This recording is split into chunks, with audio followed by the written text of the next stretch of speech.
Olá, hoje nós vamos falar sobre como o profissional de fonoaudiologia pode colaborar no desenvolvimento de crianças e adolescentes, tanto na escola quanto na família. Prepare-se para receber dicas e entender a importância de responsáveis e professores na formação dos menores. Está no ar o Educação.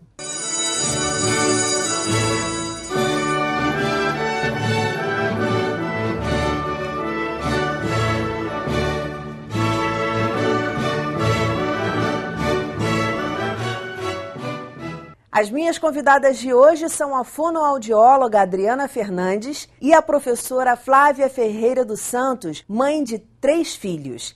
Muito bem-vindas ao programa.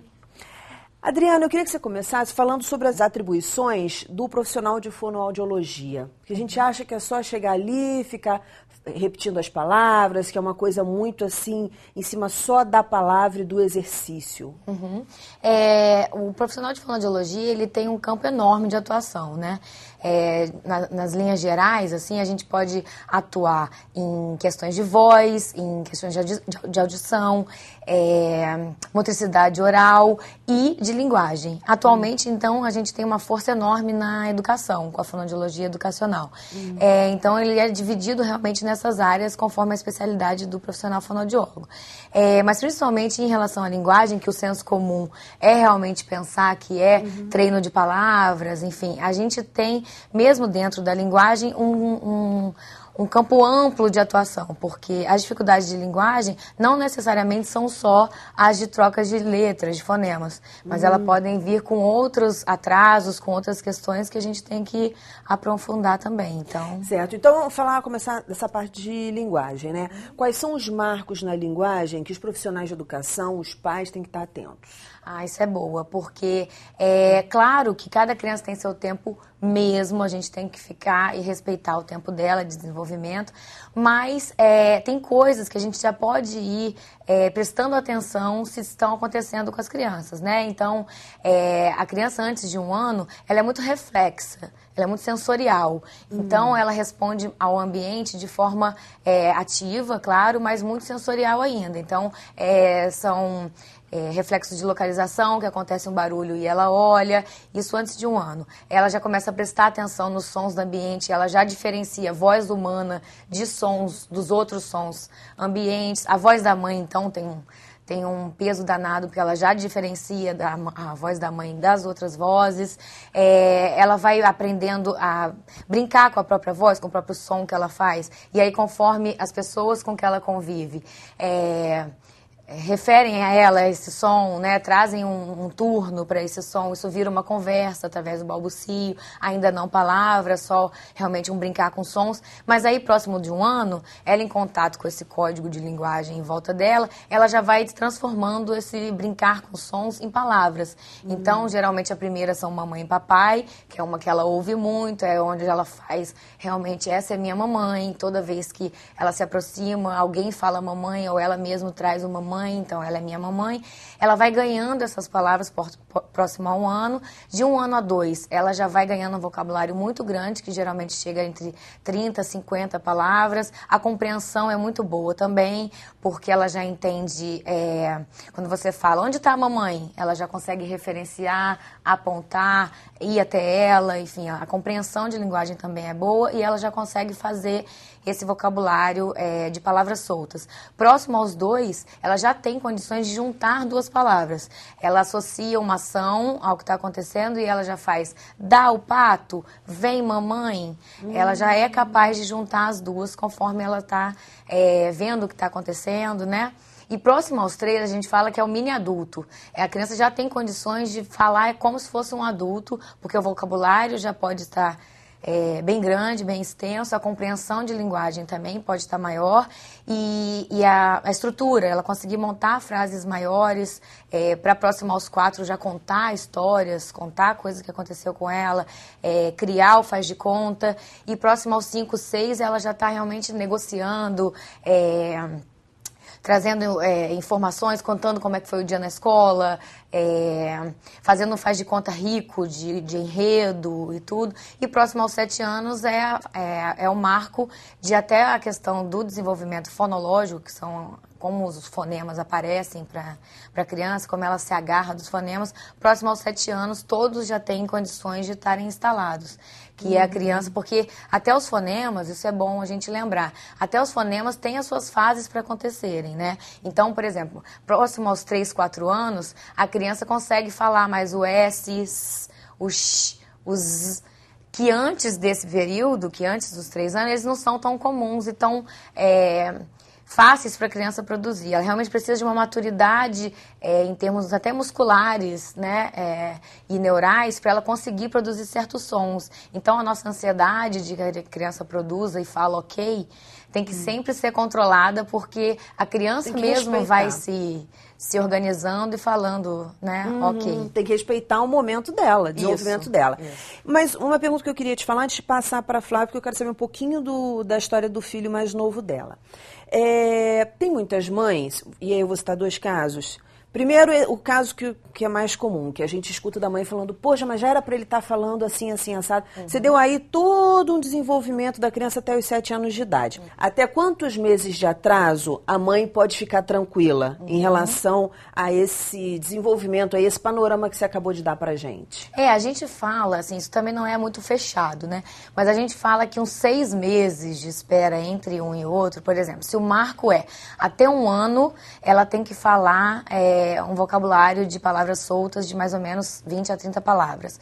E aí a criança não falou, opa, aí vai dando 1 ano em 1 ano em 2, até 1 ano e 6 ela vai estar com esse vocabulário. Ela teve atraso? Não. Né? Isso não é caracterizado um atraso. Se a partir de 1 ano e meio ela já não apresenta essas palavras soltas, isso já começa a sinalizar pra gente que pode estar havendo um atraso. Aí ela chega a 2 e ainda não apresentou essas palavras soltas, então quer dizer que os 2, que ela poderia estar já juntando 2, ela não vai juntar, porque ela nem adquiriu o vocabulário necessário de palavras soltas. De repente, procurar realmente um especialista. Isso, exatamente. Outra pergunta que eu queria te fazer, rapidinha, e essa é bem mais específica, eu sei que é para um grupo menor de pessoas, mas que aconteceu com o filho de uma amiga minha. Ele demorou mais a falar porque o pai, inglês, e ela falando português em casa. Então, ele estava aprendendo 2 línguas ali simultaneamente.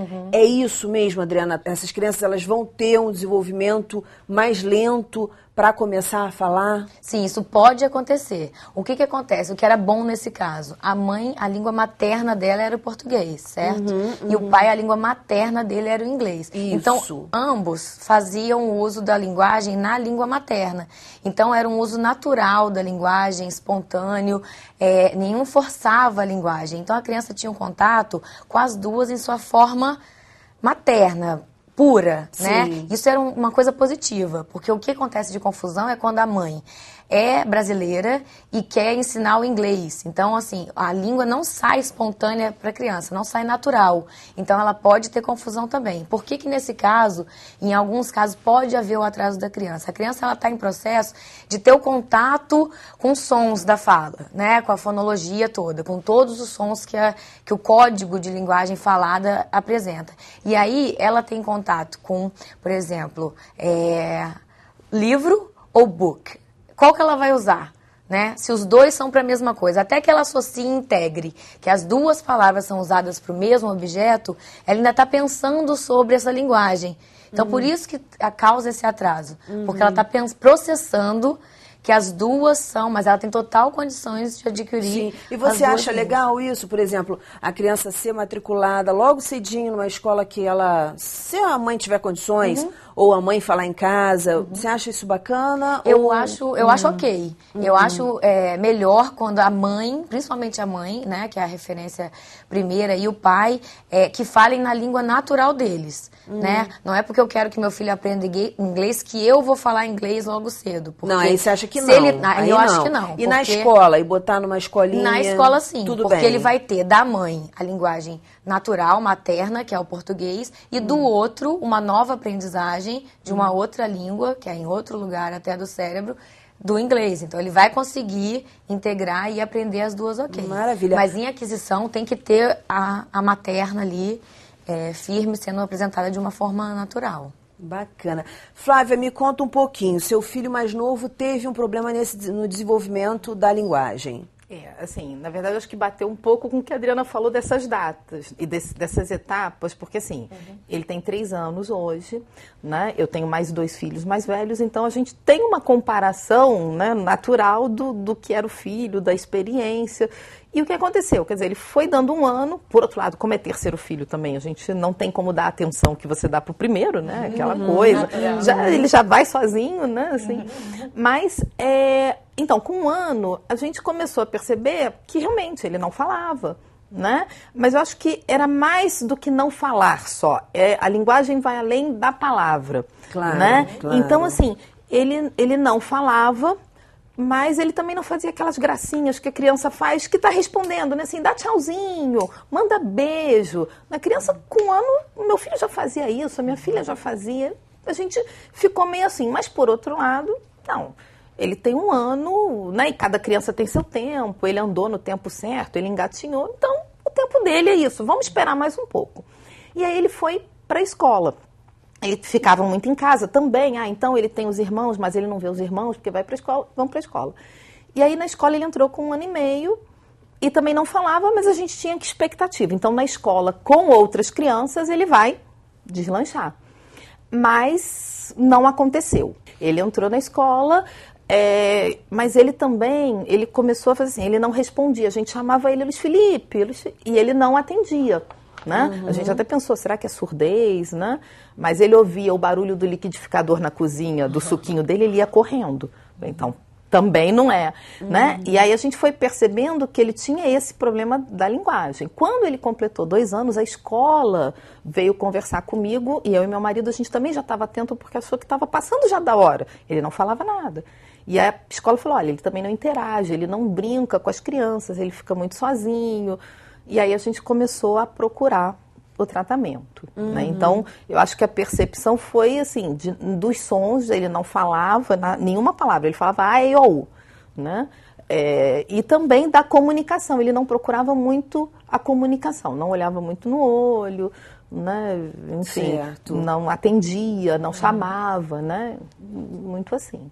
A gente está no finalzinho desse bloco, Adriana, eu quero deixar uma pergunta para você pensar no intervalo, que é o seguinte, as famosas trocas aí de letras, de palavras, o que cabe à escola e o que cabe ao terapeuta. A gente vai para um breve intervalo e volta já já, não sai daí não.